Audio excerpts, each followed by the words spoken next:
Hi, my name's Marie Arthur and I teach P3. Hi, I'm Mr. Shuren and I teach P3S. We're going to tell you a little bit about what life is like in P3. We were really grateful for all the questions that you submitted regarding learning in P3, and we noticed that a lot of you had asked about how you can support your child at home. So throughout this PowerPoint we've included lots of strategies that we use in school in different subjects. You can find them throughout the PowerPoint and at the end, so yeah, please take these for when you're working with your children at home. We know you'd like to know about our daily routine, so this is an example of the timetable that we use with children. As you can see, we wash our hands an awful lot through the day, especially as we come into school, when we're leaving school to go into the playground, when we're coming in from the playground, when we're having snack, lunch and after lunch, and also finally at the end of the day. Before we have snack, the teachers clean tables with antibacterial spray so that the children can sit down at a table in a chair and enjoy it. When we tidy up after snack, we also spray and clean the tables. So the idea is that health and safety is a huge part of our daily routine. At lunchtime, we're lucky enough in P3 to have our lunch in the dining hall. We're the only year group that do, and we're really enjoying that. So again, before we eat, anytime we wash hands. After we eat, we wash hands again. We start the day with Launching for Learning, during which the children engage with a variety of opportunities for active learning. This is also an opportunity to settle into a learning mindset and catch up with their peers and staff members. We find this works really well to settle the children, and also Miss Calder uses this as an opportunity to start work with some of her group. Apologies that we don't actually have a photo, but we're both really delighted to have Mrs. Calder working with us this group. She's going to be doing some tailored interventions with some of the children across both P3 classes, and also helping out with lots of our topic work. At the moment, she is helping design and run the P3 garden, which is a space just outside in the courtyard, just outside of our classroom, that we're really happy to have access to. As you can see from the timetable, our focus all week is literacy, numeracy and health and well-being. It's mostly made up of 3 lessons through the day concerning those subjects, 2 in the morning and 1 after lunch. In the afternoon, as well as the morning actually, all day, we make sure there's lots of movement breaks. We also contribute towards this timetable with lots of STEM activities, outdoor learning and opportunities for collaborative learning. Since the children have returned to school, we've been able to assess their knowledge. We thought this was especially vital because of all the time we've been away from school during lockdown, and we know that many of you parents have wondered if there are many gaps in their learning. So the assessments we have taken with the children have been to see how their spelling, their reading, their writing and their maths is progressing. We've been pleased with the results. However, if there are any individuals where we think there is any concern in their learning, we will contact parents individually. So every morning we have literacy and maths and numeracy lessons. In literacy, we focus on our reading, our active spelling and our writing. With reading, we've been using the free read strategy, which helps with our decoding and comprehension and fluency and expression. And at the end of the PowerPoint, you can find a copy of the free read strategy, which has some really useful advice for supporting your child with their learning, with their reading in these 4 areas. We also do a variety of active spelling activities, which helps us to build connections and find out the meaning of words as well as the spelling patterns, to really help kind of embed those words for the children. In regards to writing, we've been really focusing on our VCOP, our vocabulary, connectives, openers and punctuation. Also with writing, we've been doing a lot of kind of setting the scene and descriptive writing, looking at stories and pictures and creating kind of interactive experiences, which really help deepen learning, especially through the use of drama and role play. We've also been focusing on how to plan for writing, which again is linking to our VCOP, and we've been ensuring the children have a growth mindset and that they always go back and reread and edit their work, always kind of strive to do their best and to improve as they go along. We use success criteria in literacy to ensure that they know how to achieve their learning intentions. So we tell the children what they are learning, but we also show them the steps to success, and we break down their learning so they know each area that they can get to achieve the learning intentions. And obviously in our weekly plans you can find those success criteria broken down for you if you need to refer to them. Obviously if you need any more information about what we've been talking about, then a lot of the posters in regards to VCOP and spelling and the free read strategy, you can find them at the end of the PowerPoint. So daily the children also have numeracy and maths, in which they're put into smaller groups, and daily they get to work in that small group with the teacher, and we concentrate, especially when looking at new learning, with beginning to use concrete materials. So that could be Numicon, that could be base 10 or Dean's materials, it might be cubes, and it might just be counting anything we can get our hands on. We then help embed that learning by moving it on a bit to pictorial representations before we move on to the abstract, which is any logarithm from the 2 times tables to 2 add 2 equals 4, etc. The reason we do this is to make sure the children make links with their prior knowledge. We also rely a lot on big maths. We're still using our clicks and learnits, and we're still encouraging sum-dog use. Problem solving and reasoning is a big part of learning numeracy and becoming numerate, and this is when we encourage children to explain their thinking, explain their method, justify their choice of methods. We're really trying to lead them to become learners who choose in numeracy efficient and effective methods. At the end of this PowerPoint, you can find a poster to help you during home learning that may explain some of this further. So the third area of the curriculum that we've been focusing on since being back at Cramond is health and well-being. These are the areas that we've covered so far. We've done food and health, and we've talked about how food and diet plays an important part in our health, and also I talked about our physical and our mental health.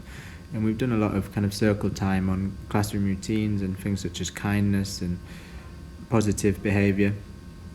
And in terms of planning for choices and change, we've talked about getting to know ourselves as learners and who we are as a learner and what we need to feel self-regulated and how we can be resilient. And we've also used personal activity with the children to help them self-regulate and feel settled throughout the day. So we incorporate lots of movement breaks and PE into our school routine. Cramond Primary School is a rights-respecting school, and an essential part of our learning and curriculum, especially at the beginning of each new year, is to create together as a class charter.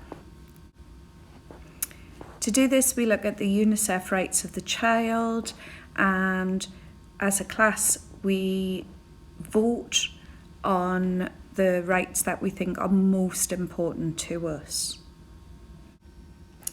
So the children were especially thoughtful about this, especially after lockdown. And so a lot of the things that they found important might not have come up in other years. They felt that it was very important that they had, as children, the right to medical help, friends, sleep, to learn and to play.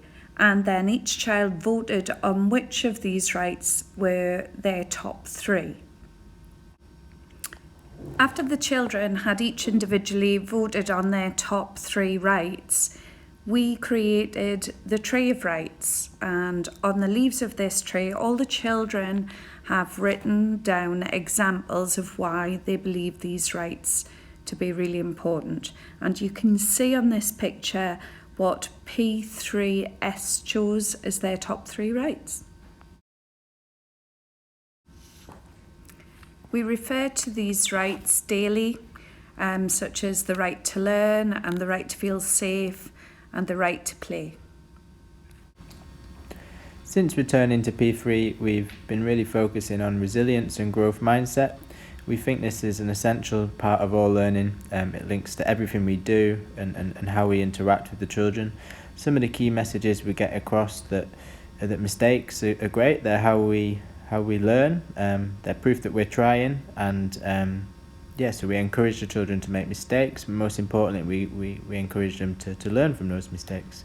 In P3S, we actually have a mistake of the week board, which the children are always very excited to get on and to see what they can learn from their mistake. And over in P3A, they have a mistake of the week mountain, where again they look at the mistake they made and what they can learn from it. Another area we've been working on with the children is the idea of the learning pit, and how all good learners go into the learning pit. Whenever we face a challenge, we dive down into the pit, and this is where the deep learning happens. It can be difficult, it can sometimes be confusing, but that's okay. There's lots of different strategies that we can use to get out. And this teaches the children the idea that learning is challenging, and it's okay to find it challenging sometimes, and it helps to teach ideas such as resilience and the different kind of resources and things we can use to help achieve success. As you can see, the children made their own learning pit posters in teams, and across both classes this was an activity that they just really enjoyed. They were really happy to do it, and even we've noticed in the past couple of weeks since doing the posters, they often refer to the learning pit and can even recognise when they're stuck in the learning pit themselves, which has been really positive to see. Another aspect of resilience is growth mindset, and we try to use a lot of growth mindset language with the children. If there's something they can't do, we try and add the word yet to the end of that sentence, so I can't turns into I can't yet. And we also kind of look at examples in our own life of when we couldn't do something, but through perseverance and resilience we were able to achieve it. If you would like some more information on growth mindset versus fixed mindset, then at the end of the PowerPoint you can find a poster with some of the language that we use with the children in the classroom. P3 think they are the luckiest year group at Crammond because on Mondays we have outdoor learning and PE. On a Monday these are both taught by Mr. Short, Doug Short, and the kids are really loving it, we have to say. It really sets them up for the week ahead, and they're really in a good learning zone after it. We also have a second PE lesson which takes place on a Thursday afternoon. This is outdoors again, and up to now and for a little bit further in the future, we've been linking this directly to our place value lessons in maths, where it's very physical but very fulfilling and worthwhile, and it's extra learning for our numeracy. So over the next 2 slides you'll be able to see our yearly overview. This is available also on Teams in the P3 Learn Anywhere channel, or if you wish to you can pause it and have a look at the areas of learning we'll be covering between now and next summer. And here is the second slide. which continues from January through until June. And as part of our planning, we've also, across Cramond, have been each term or half term, we've been having a big idea, and these link to other areas of our curriculum such as health and well-being. And at the moment in P3, our big idea is Harvest, from Food to Fork, which is a fantastic opportunity for the children to learn about farm life and sustainability. And yes, I've got this links to all areas of our learning. We'll be linking this to art and literacy and critical thinking. And here you can see our second big idea, which we will be focusing on in October, where we'll be looking at where our food comes from and global supply chains, linking this to social studies and people in society. Home learning. As you can see yourselves from this slide, home learning in P3 doesn't look very different to home learning in P2. We will be sending it out on learning journals, and it's our expectation that you will upload any home learning directly onto learning journals and not send them into school, please. The one thing you will notice with our home learning that has changed is reading at home. We are wanting the children to be reading for enjoyment, where they select books to read and have read to them. Some children will be still getting books taken home, but not all of us. Reading for enjoyment means that children could be listening to audiobooks as well as reading books, and we also think that it's very valuable for them to hear parents read to them. This helps with fluency and expression. At the end of this PowerPoint, you'll find the 5 read strategy, which is to help children choose their own reading books. This really talks through how to find one that's not too difficult. Epic is also available for reading from home. And just to mention, we will also be setting termly passion projects or other interactive activities such as apple baking, which you all heard about recently. So just things that will link to our learning that you'll be able to, fun things that you'll be able to do at home. And just some important housekeeping things. Please name everything that you send into school, such as water bottles, drawstring bags and coats and jumpers. This just helps to avoid anything getting lost, and it helps us when handing out things at the end of the day. Children will need a suitable coat every day, because we're going to try and be out in every weather unless it's an extreme weather warning. This just is the safest thing for the children, also for their mental and physical well-being. We'd also like you to send in a little drawstring bag if needed, daily, a water bottle daily, and a healthy snack daily, and things that will stay in school. The children will keep their pencil cases in their trays. Thank you for all your help with this. And also, if you could please return any textbooks and reading books that you had from home learning during lockdown, that would be much appreciated, and thanks for looking after these things. Unfortunately, we do have to say that children can't bring any toys in or other equipment from home, things such as Fitbits and toys. If you do wish your child to do show and tell, that would be great. Just feel free to send it on learning journals as a picture. Thank you.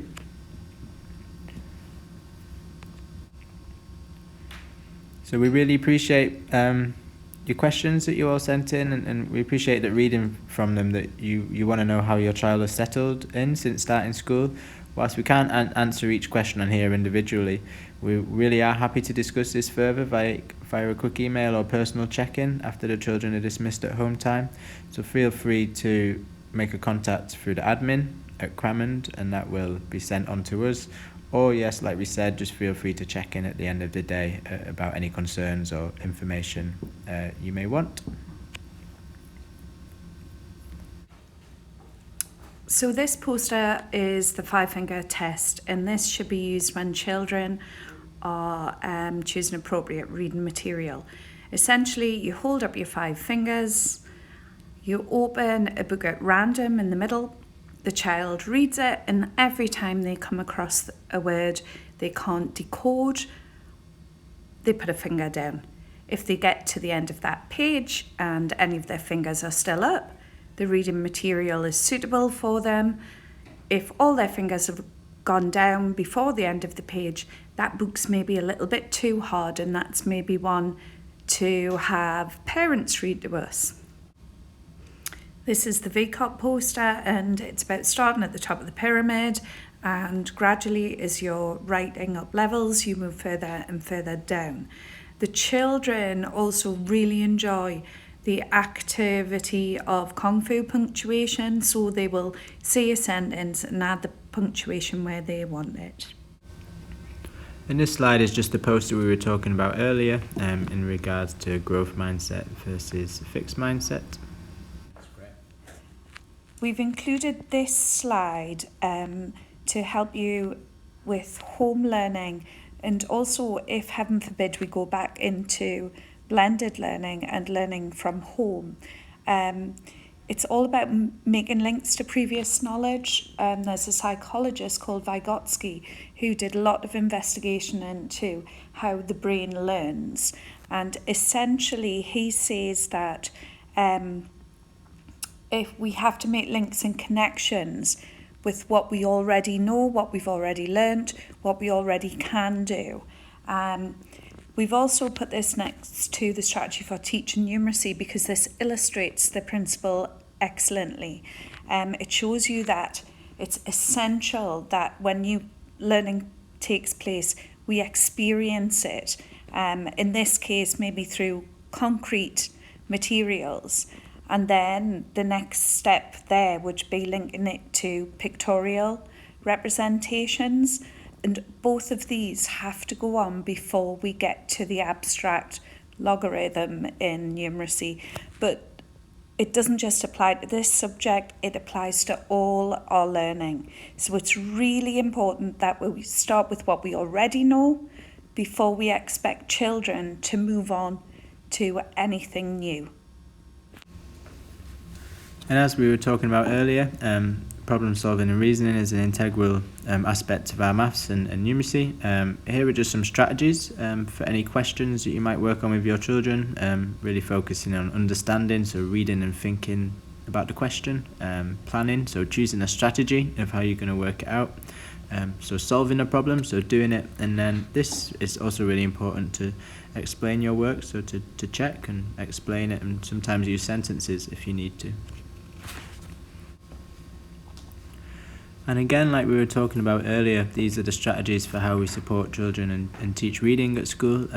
So there's some really useful prompts and discussions that you can have and strategies that you can use with your child at home when you're reading, particularly when you're reading for enjoyment.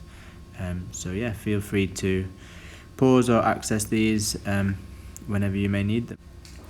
So there we go. So thank you for taking the time to watch this presentation of our Meet the Teacher virtual.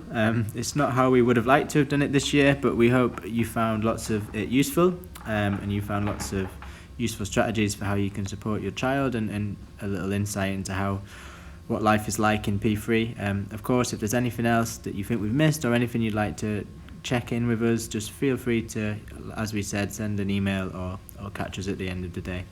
So thanks again. I'd just like to reiterate what Mr. Shewan's already said. This is not the ideal way of doing it, and we'd much rather have been able to do this face-to-face with you. But thank you for listening. Thank you for your patience, and please ignore us if we're not very professional broadcasters, but we tried our best. Thank you very much. Goodbye.